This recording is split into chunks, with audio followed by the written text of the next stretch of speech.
right, Dr. Okengu, you've seen the report there on the impact of the technology sector. We should also look at other policies and reforms.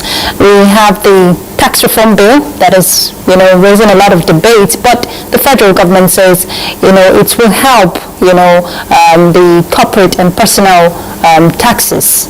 Yeah, I agree. Technology is increasing, it's expanding, but what a lot of the things you've just we listened to is actually linked to the services sector of technology, which is where you have the soft skills. I'd have been more comfortable if we had introducing these things, especially with the introduction of the CBTs, introduce CBTs into examination process from junior secondary probably, so that children cannot get a hand.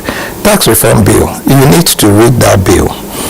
If you read that bill thoroughly, you will be very surprised that it even impacts on some sections of the PIB.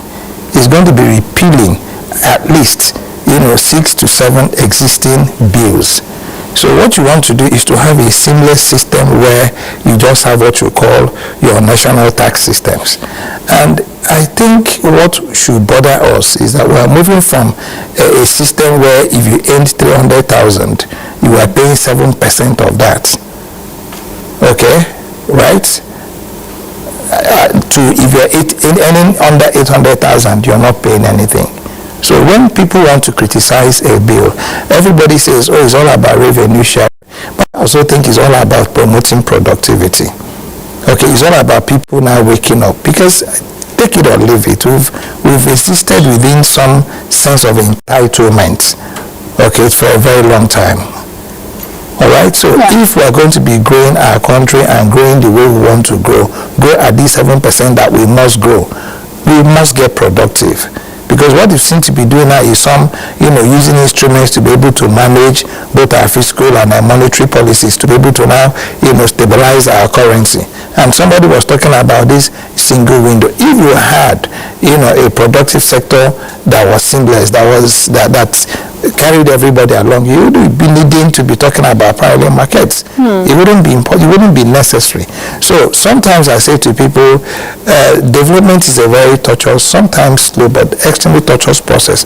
But if you are able to go read and you're measured about your planning, yes, there might be some need for people to give something for something else, to happen. So if we don't give that sacrifice, and trust me, we have too many people that we need to be pulling out of poverty if we're going to be keeping this country as some corporate entity.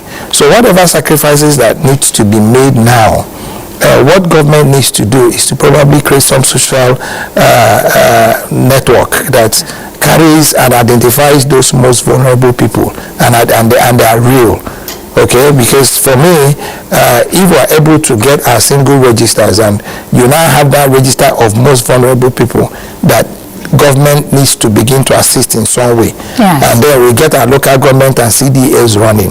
Okay. We need to focus on the big picture. And the tax bill, please, I beg you, my opinion is that it's probably one of the biggest things that can happen to us, added to the electricity bill if we have time to talk about it. That's also now allowing 5% for host communities to start building infrastructure. And